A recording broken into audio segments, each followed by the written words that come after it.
Sense and Sensibility by Jane Austen. Chapter 4. "What a pity it is, Elinor," said Marianne, "that Edward should have no taste for drawing." "No taste for drawing?"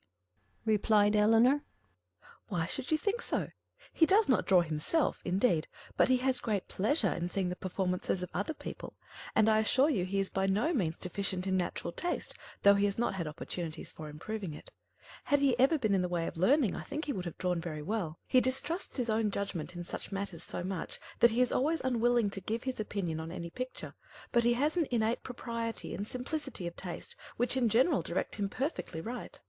Marianne was afraid of offending, and said no more on the subject. But the kind of approbation which Elinor described as excited in him by the drawings of other people was very far from that rapturous delight which, in her opinion, could alone be called taste.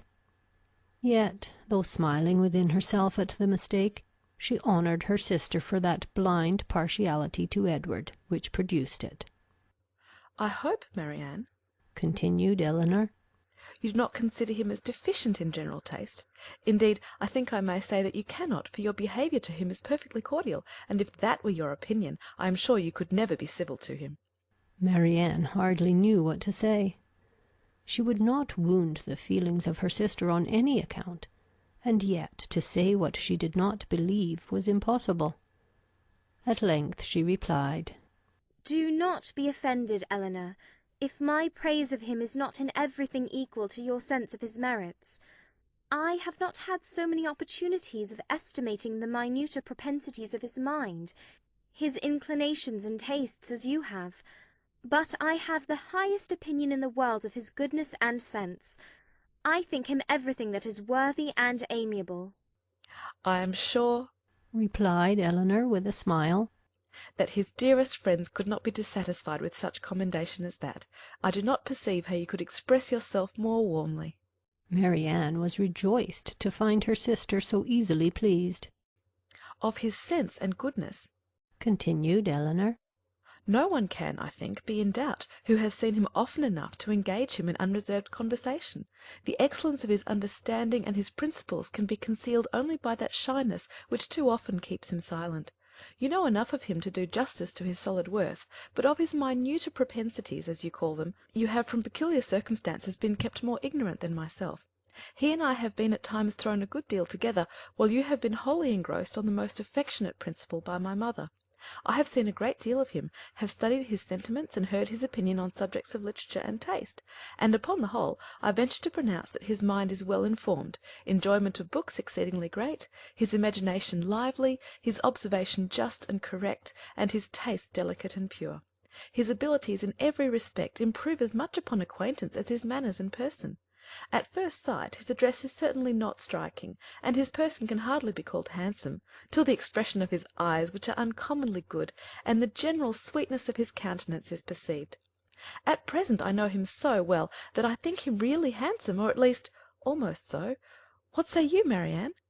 "I shall very soon think him handsome, Elinor, if I do not now. When you tell me to love him as a brother, I shall no more see imperfection in his face than I now do in his heart." Elinor started at this declaration, and was sorry for the warmth she had been betrayed into in speaking of him.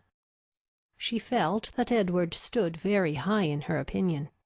She believed the regard to be mutual, but she required greater certainty of it to make Marianne's conviction of their attachment agreeable to her. She knew that what Marianne and her mother conjectured one moment, they believed the next, that with them to wish was to hope, and to hope was to expect. She tried to explain the real state of the case to her sister.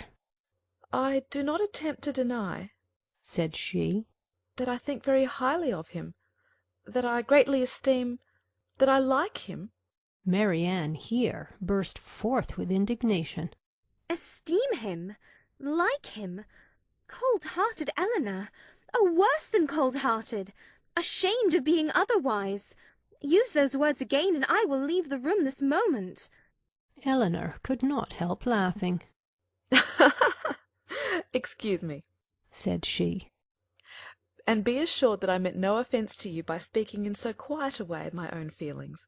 Believe them to be stronger than I have declared. Believe them, in short, to be such as his merit and the hope of his affection for me may warrant, without imprudence or folly, but further than this you must not believe. I am by no means assured of his regard for me. There are moments when the extent of it seems doubtful. Until his sentiments are fully known, you cannot wonder at my wishing to avoid any encouragement of my own partiality by believing or calling it more than it is. In my heart I feel little, scarcely any doubt of his preference, but there are other points to be considered beside his inclination. He is very far from being independent. What his mother really is we cannot know, but from Fanny's occasional mention of her conduct and opinions we have never been disposed to think her amiable, and I am very much mistaken if Edward is not himself aware that there would be many difficulties in his way if he were to wish to marry a woman who had not either a great fortune or high rank. Marianne was astonished to find how much the imagination of her mother and herself had outstripped the truth. "And you really are not engaged to him?" said she. "Yet it certainly soon will happen. But two advantages will proceed from this delay. I shall not lose you so soon, and Edward will have greater opportunity of improving that natural taste for your favourite pursuit, which must be so indispensably necessary to your future felicity. Oh, if he should be so far stimulated by your genius as to learn to draw himself, how delightful it would be!" Elinor had given her real opinion to her sister. She could not consider her partiality for Edward in so prosperous a state as Marianne had believed it. There was, at times, a want of spirits about him which, if it did not denote indifference, spoke of something almost as unpromising. A doubt of her regard, supposing him to feel it, need not give him more than inquietude.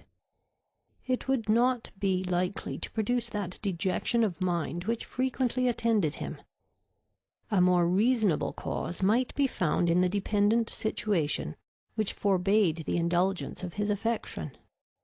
She knew that his mother neither behaved to him so as to make his home comfortable at present, nor to give him any assurance that he might form a home for himself, without strictly attending to her views for his aggrandizement. With such a knowledge as this, it was impossible for Elinor to feel easy on the subject.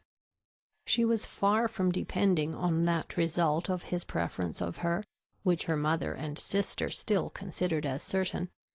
Nay, the longer they were together, the more doubtful seemed the nature of his regard, and sometimes, for a few painful minutes, she believed it to be no more than friendship.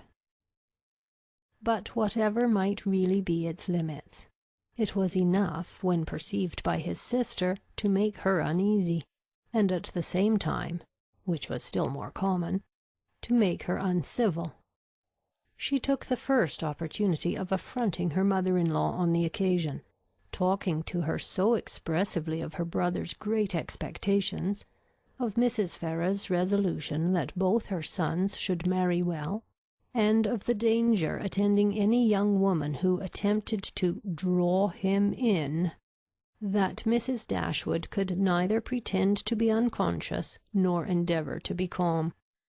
She gave her an answer which marked her contempt, and instantly left the room, resolving that, whatever might be the inconvenience or expense of so sudden a removal, her beloved Elinor should not be exposed another week to such insinuations. In this state of her spirits a letter was delivered to her from the post, which contained a proposal particularly well timed. It was the offer of a small house, on very easy terms, belonging to a relation of her own, a gentleman of consequence and property in Devonshire. The letter was from this gentleman himself, and written in the true spirit of friendly accommodation.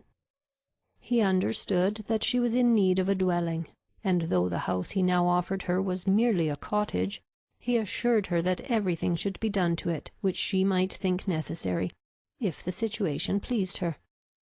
He earnestly pressed her, after giving the particulars of the house and garden, to come with her daughters to Barton Park, the place of his own residence, from whence she might judge, herself, whether Barton Cottage, for the houses were in the same parish, could, by any alteration, be made comfortable to her. He seemed really anxious to accommodate them, and the whole of his letter was written in so friendly a style as could not fail of giving pleasure to his cousin, more especially at a moment when she was suffering under the cold and unfeeling behaviour of her nearer connections. She needed no time for deliberation or inquiry. Her resolution was formed as she read. The situation of Barton, in a county so far distant from Sussex as Devonshire, which, but a few hours before, would have been a sufficient objection to outweigh every possible advantage belonging to the place, was now its first recommendation. To quit the neighbourhood of Norland was no longer an evil, it was an object of desire. It was a blessing in comparison of the misery of continuing her daughter-in-law's guest, and to remove for ever from that beloved place would be less painful than to inhabit or visit it while such a woman was its mistress. She instantly wrote Sir John Middleton her acknowledgment of his kindness and her acceptance of his proposal, and then hastened to show both letters to her daughters, that she might be secure of their approbation before her answer were sent. Elinor had always thought it would be more prudent for them to settle at some distance from Norland than immediately amongst their present acquaintance. On that head, therefore, it was not for her to oppose her mother's intention of removing into Devonshire. The house, too, as described by Sir John, was on so simple a scale, and the rent so uncommonly moderate, as to leave her no right of objection on either point, and therefore, though it was not a plan which brought any charm to her fancy, though it was a removal from the vicinity of Norland beyond her wishes, she made no attempt to dissuade her mother from sending a letter of acquiescence.